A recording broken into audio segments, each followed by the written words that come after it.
So yesterday, Kyle Hamilton and Ronnie Stanley, they decided to show up to practice. They got healthy. That's a beautiful thing. But today, it got even better because we got Pat Ricard back in the Project Pat, who we ain't seen since sometime in the offseason. That's crazy. And then on top of that, we got podcast Marlon Humphrey in the building. Hey, I'm tired of y'all talking negatively about people who do podcasts. I ain't having none of that in the comments section.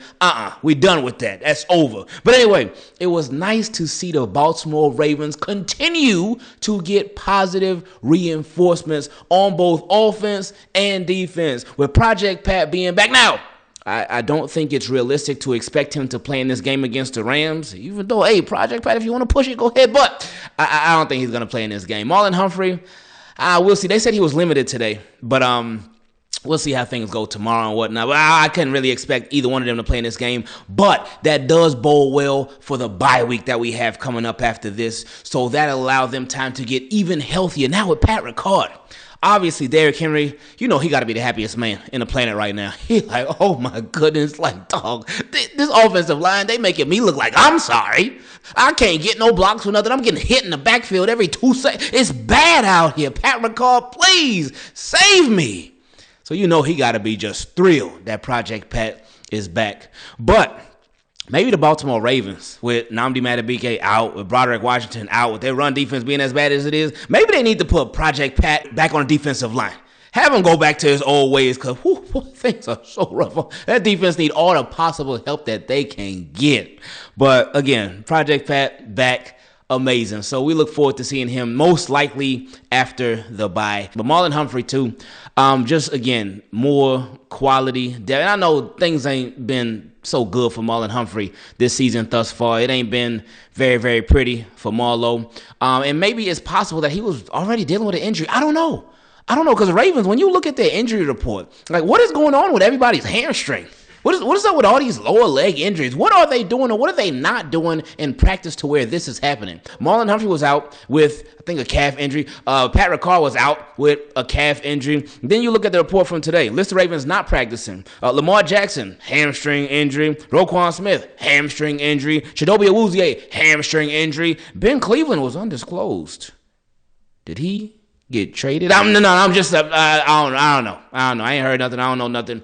I was just saying, because it's all these trades that's been going around, and we still wait on the Baltimore Ravens to make that additional move or moves, because we know something else is coming. Ravens, EDC, I know you got us. I know you do. I'm just waiting on it to happen. But anyway, it is nice that the Ravens, we're getting better, and we're getting there. So after the bye, we expect even more reinforcements, because they'll have had an extra week and change off. So we are getting much closer. We are getting much healthier, and this team overall is getting much better. So we can go on our post-bye week run all the way to the Super Bowl. Now, in order for these Baltimore Ravens to really go on a run to the Super Bowl, it's going to take accountability on so many different levels. That's why I really appreciated what Rashod Bateman had to say when it came to that injury and when it came to the fans. Let's listen. All of this is kind of shocking to me personally, even to the organization, not just myself. The fans got every right to feel how they feel. They expect excellence, and you know what I'm saying, it's our job to deliver that, and you know what I'm saying, we're not upholding the standard right now, so we deserve all the criticism. You know what I'm saying, we take it, we'll handle it, but you know, we just got to fix it. So that boy Rashod Bateman, he said, look, the fans deserve to feel how they feel. We deserve all that criticism because there's a standard of excellence here, and we ain't playing up to par. So, Bate, I appreciate that. Thank you, Rashod. Like, I already had plenty of respect for Rashod Bateman, but now it's like through the roof. Him being accountable, him just taking it on. So shout out to him. That is a good sign. We just need that to spread a little over to some other places too, and then we'll be in some much better shape.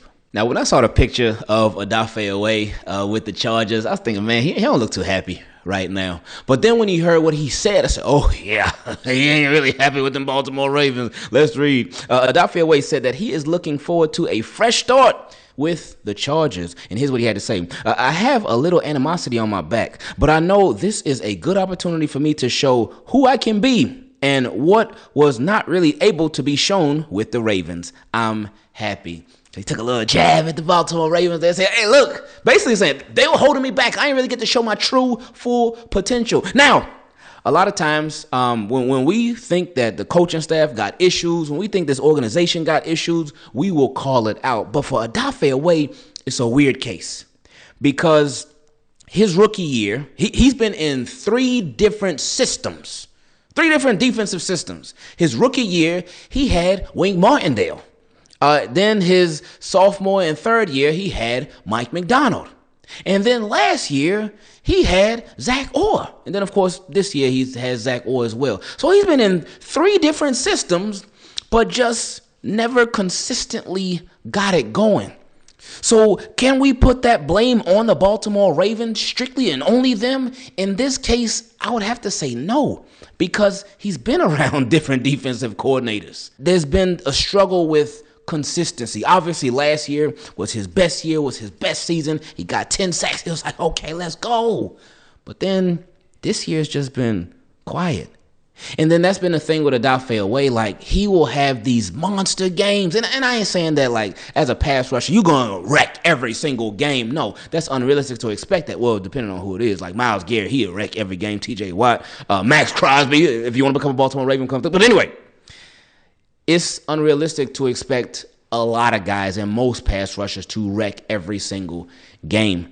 But a lot of times, like, things will just get really quiet with Odafe Oweh at different points in the season. So hopefully, with the Chargers, hopefully he can really go out there and do his thing. He can earn a nice fat contract and he can just go off over there in LA.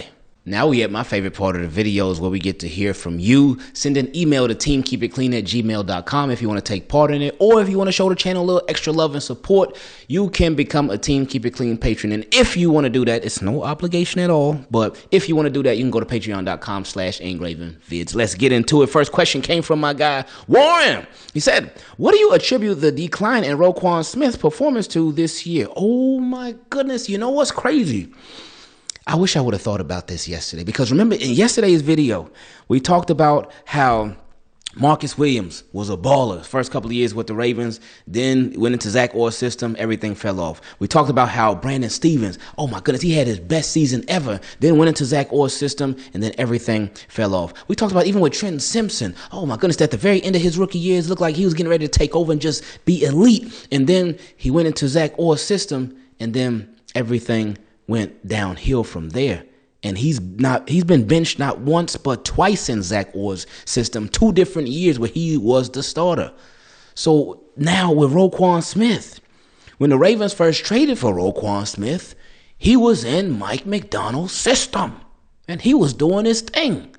But then under Zach Orr's system, remember the beginning of last season, we all like, hey, what's going on with Roquan Smith? Why does he looks out of shape? He looks out of place. Oh my God, he just doesn't look good at all. That was last year. And then this year, too, it's been a lot of the same thing. Like, Roquan Smith just has, he had a killer game against the Browns. But other than that, Roquan Smith has just, when he has played, he hasn't looked good.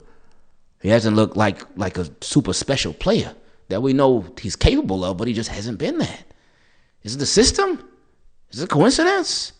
I don't know, my friend, but something to think about. He said, last year, I thought he was covering for Trent, and his performance didn't improve until they replaced Trent with Chris Board. Do you think the other inside linebacker play is impacting his play this year? And he said, thanks, love your show. Hey, appreciate that, Warren. I think it's a mix of the system. Again, now I'm so glad you brought that up. I think it's a mix of the system, but also with Roquan Smith, man. He just, I don't know, man. Roquan Smith, it's been disappointing. How things have been going for Roquan. Because and I feel like that makes it harder, like for you to lead. Like if you're gonna talk like, hey, yeah, we gotta do this, we gotta come out here on Sundays and be that rah-rah leader for the team. But then on the field, if the play is just not matching the talk, that can make it harder for guys when they look at you, they can be like, oh, like he did all that talking, but the play didn't live up to it. So it could be a mix of the system. It could be him too. It could be Roquan Smith too. But I would just love to see him with the Ravens, because obviously he's tied to the Ravens. They got that boy. He got that big contract. I would love to see him in another system with the Baltimore Ravens. Because Roquan Smith is not like this huge, crazy playmaking linebacker like that, like a Fred Warner or something like that, even like a Zach Bond or anything like that. But he's very smart. He's normally a good tackle. He's been missing a bunch of tackles too, though. That's been at the seat. It's weird. Like, the system is one thing. Like, being out of place, being out of position, that's one thing. But missing tackles too, that's a whole nother subject, man. It really is.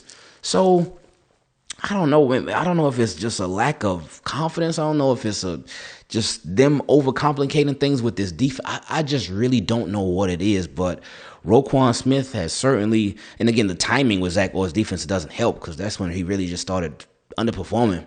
But I'm hoping that it's the system that's making him underperform and they can fix it. How do you deal with the frustration? Next question came from my guy McKnight. He said, "Hey, Ingraven, I hope you and the family are doing great. Thank you for always being your authentic self. We truly appreciate you." No, I appreciate y'all. And again, yeah, we all family, man. We all family. So thank you. Thank you for being you, man. He said, "I feel bad for not engaging more with your videos lately, but honestly, I've just been so disappointed in Harbaugh. His lack of accountability and poor leadership have made it tough to enjoy the team I love dearly." Hey, that boy straight up, man. McKnight said, "I'm just tired, man." Anyway, he said, "How do you deal with that level of frustration? When you care so much, it feels personal. It's heartbreaking to see our players and fan base suffer season after season. How do you manage to stay positive and objective through it all?" I appreciate you. I think doing this has helped. Because doing this has helped a lot with that. Because before we started doing this, like when Ravens would lose, I would take it bad, man. I would take it bad. I ain't want to talk to nobody for the rest of the day, even like sometimes even a couple of days, man. Like my wife now, and she was my girl at the time because we weren't married yet. But she reminded me, like, she said, you used to take these losses bad. Like when the Ravens, oh boy, it was rough, man. And they just like killed my vibe. They killed my mood. But again, just doing this has helped with that a lot because, like, despite how things are going, hey, we still got to show up. We still got to show up for Team Keep It Clean. We still got to show up and talk about what's going on with the Baltimore Ravens and just always looking for solutions. Always looking for solutions to the problems. But one way that has helped me a lot has been y'all. And seriously, and I ain't just saying that, no. Y'all really have helped because you all, just hearing from you all, hearing the different opinions that you got, hearing the different fixes that you have for the team, hearing just everything, that has helped me a lot with dealing with this Baltimore Ravens team, for sure. So yeah, really shout out to y'all, man. What's up, Ethan? Next question came from Ethan. He said, "Hey, Ingraven, I'm relatively new to the videos, but haven't stopped watching since the off season." Hey, I appreciate that, Ethan. Thank you. He said, "Firstly, I'd like to tell you you're doing an amazing job and keep up the good work. I hope you and the family are doing great." Thank you. He said, "Anyway, now for my first question. What would you think about this? Keep Malachi at free safety and sub CJ Gardner-Johnson in a strong safety. When needed, bring Kyle into the middle of the field." I think that's probably what they're going to be doing. Well, you still got Alohi Gilman too. So, but yeah, I think you along the lines of what they'll be doing. He said 3 safeties isn't always the best thing in the world, but without a strong linebacker too, I think Kyle would add a lot of diversity playing closer to the line of scrimmage. Bingo. I think you're spot on about that.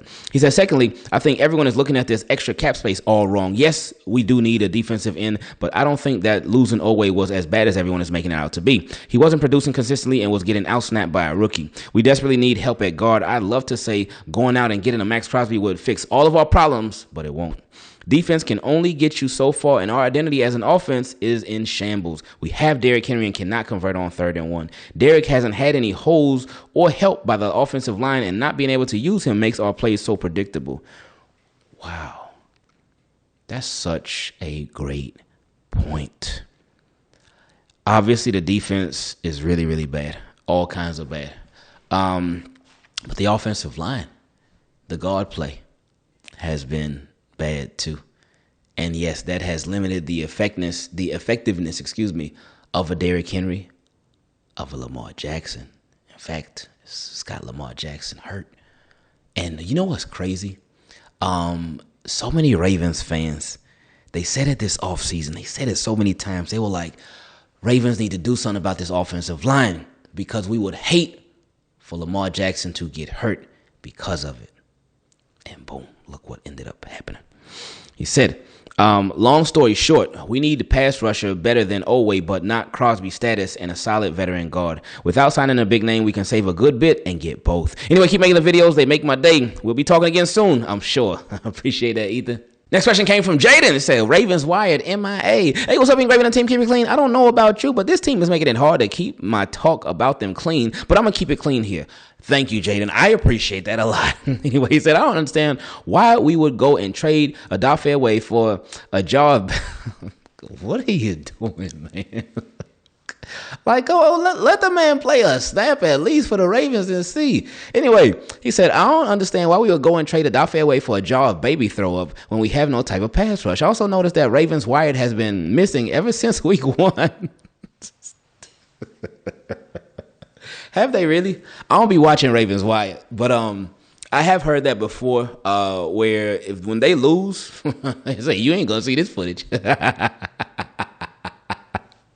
He said, y'all ain't about to see this footage. That's going in the archive. Anyway, he said, is this season so bad that they stopped production? Is this season so bad that they stopped production of it? Or is the team being sore losers and not posting our L's? Ooh, that's something right there. But again, I've heard this before. And I'm sure y'all that watch Wire, y'all will be able to confirm if it's accurate or not. But Ravens, when they be losing, they don't be posting wires like that. They take a little break. They say, we're taking a little hiatus. He said, sorry for the horrible grammar in this email, and thanks for everything you do for the Ravens community. Hey, shout out to you, Jaden. I appreciate it. It's only up from here, but after the bye week. Next question came from my guy, Duan. He said, my man Ingraven, I appreciate your content. I'm locked in every day to hear your thoughts and optimistic insight. Appreciate you, Duan. He said, I do believe the Ravens will make a crazy surge after the bye week, and because we've been so bad lately, I'm hoping we can go under the radar, rattle off a nice win streak, and make some noise later this year, but they have to fix the guard position. Lele out there playing Matador with defenders, letting them right Olay to Lamar Jackson. He said, because that's what a Matador does when he lets a bull through. We have to give Lamar Jackson time. He can dissect any team. Bingo. He sure can. He really can. He just needs some time, man. That's it. And what's crazy, Ravens have been spoiled by Lamar Jackson for a long time. Obviously, we all been spoiled by, like, Kyle Hamilton, I agree with you on that part. We've been spoiled by Lamar Jackson for a long time. And just the Ravens overall in the regular season, of course. But, Lamar Jackson hasn't even needed all the time in the world. When he has all the time in the world, he's just sitting back there in that pocket. Oh, it's game over. It is every time. But he hasn't even needed that because you know what he'd be doing in the backfield. But imagine if he had it, though. If he had just more time consistently. Oh, man, it would be game over. Anyway, he said, and I don't know if you spoke on this, but what about that play that Bateman gave up on? How do you feel about that? He definitely looking like the effort isn't there. Now, Bateman did talk about that. He said that he thought that Cooper Rush threw the ball away. So he said that he couldn't see the ball. He said he looked up, he ain't see the ball. He thought Cooper Rush threw it away. And then he looked down. But then he said he looked up and saw the ball, and then it was too late by then. So, and then he did apologize for it. He took accountability for it. I said, whoa, okay, Bate. Again, need to spread that around to some other people. But anyway, he said, and on the defensive side, I can see the Ravens making a trade for a defensive lineman, but nobody that's a superstar.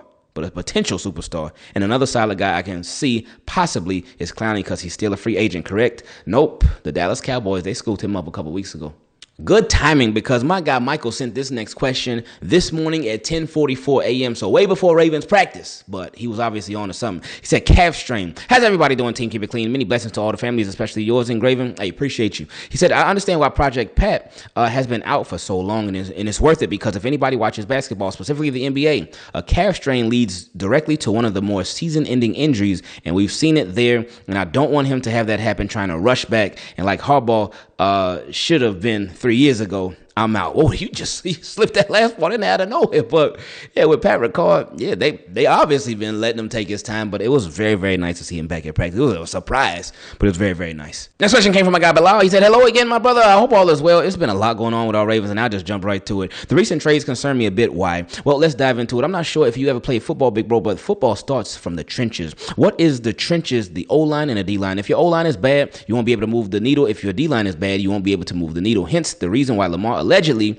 gave up against the Chiefs. Hence the reason why Nnamdi Madubuike got banged up carrying that heavy load. I'm saying all this to say I really believe it's not really much of a secondary issue because the point I just made, we have to stop the run and get to the quarterbacks. We have to really dive into football one-on-one more in the fundamentals of the game, and the D lineman's primary responsibility is in the run game is to clog the gaps. Why? So the linebackers can hit the gaps and make the play. A D lineman's responsibility on passing downs is to rush the passer so the cornerbacks can hold up in coverage. The O-line primarily responsibility is to get Lamar off the ground to create holes for Derrick Henry to run. I think we all get the picture now. Drops mic. That boy just knew he killed it, ain't he? He said, drop the mic. Anyway, he said, hashtag football is won in the trenches. Love you, man. God bless you. Hey, appreciate you. So, real quick, piece by piece. So Lamar, he didn't give up. He was hurt, and we see that he's still hurt. He's going to miss the next 2 games. Well, he missed the next 2 games after the Chiefs, that being the Texans last week, and then he probably ain't going to play against the Rams. But yeah, you're right. Spot on. Trenches, and Ravens trenches is struggling heavily right now. Let's see if and how, I ain't even want to say if, let's see how they address it soon.